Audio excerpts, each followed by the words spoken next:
Hotel truth पर आपका स्वागत है। डीजीपी बनाए गए आलोक राज के समक्ष कई चुनौतियां हैं। सबसे बड़ी चुनौती डीजीपी रहे आर.एस. भट्टी का एक अवैधानिक पुलिस ऑर्डर है 325/23। पुलिस मैनुअल में यह स्पष्ट है कि किस रैंक का अधिकारी कांड दर्ज करेगा, उन पर्यवेक्षण करेगा और उसके ऊपर फिर रिपोर्ट 2, 3 या 4 निर्गत करेगा। आर.एस. भट्टी का आदेश जो है पुलिस आदेश 325/23 में सिटी एसपी ग्रामीण एसपी को रिपोर्ट 2 निर्गत करने पर रोक लगा दी गई। इंस्पेक्टर और डीएसपी संवर्ग के अधिकारियों को नन एसआर केस में अंतिम निर्णय लेने का अधिकार दे दिया गया था। बिहार में अमूमन 90% थानों में ऑफिसर इंचार्ज यानी एसएचओ निरीक्षक संवर्ग के अधिकारी हैं। सपोज कीजिए कि कोई व्यक्ति आता है और उसे गंभीर चोट है, थानेदार साहब पर निर्भर है कि वो उस केस को 307 में तब्दील करते हैं, दर्ज करते हैं या मारपीट के सेक्शन में। जैसे डीजीपी रहे अभ्यानंद जी ने 307 की परिभाषा के लिए स्पष्ट कर दिया था कि 3 चीज होनी चाहिए: nature of injury, use of weapon, place of injury.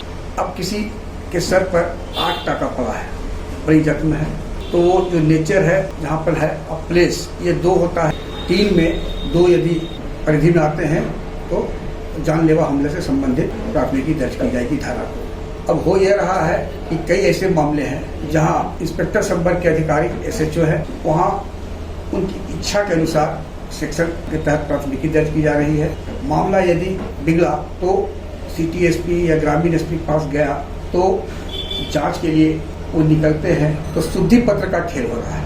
अपने सीनियर ऑफिसर्स के बताया जाता है कि सर तो गलती हो गई है, इंजरी में जो नेचर है ऑफ इंजरी ये काफी गंभीर है, मामला यह 307 का बनता है, तो शुद्धि पत्र दे दिया जाता है। बाद में परीक्षी अधिकारी होते हैं, वह होता है कि नहीं ये केस में दर्ज हुआ था और बाद में शुद्धि पत्र आ गया है, इसलिए इनकी कोई गलती नहीं।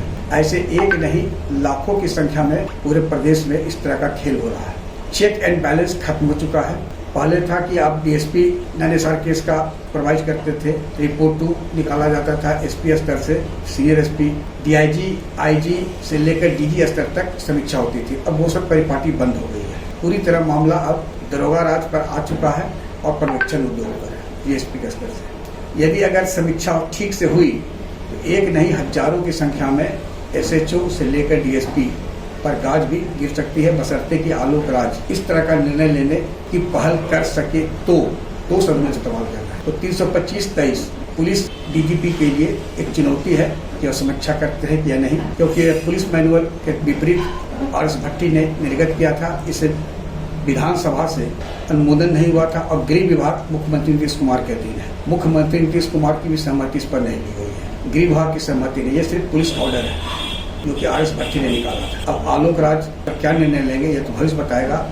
लेकिन 325/23 के रहते आम नागरिकों को जो न्याय की उम्मीद है और जो आलोक राज बताया है अपने पदभार ग्रहण के बाद कि जनता को सुलभ न्याय उपलब्ध कराना, उसमें बहुत बड़ा बाधक पुलिस ऑर्डर 325/23 है।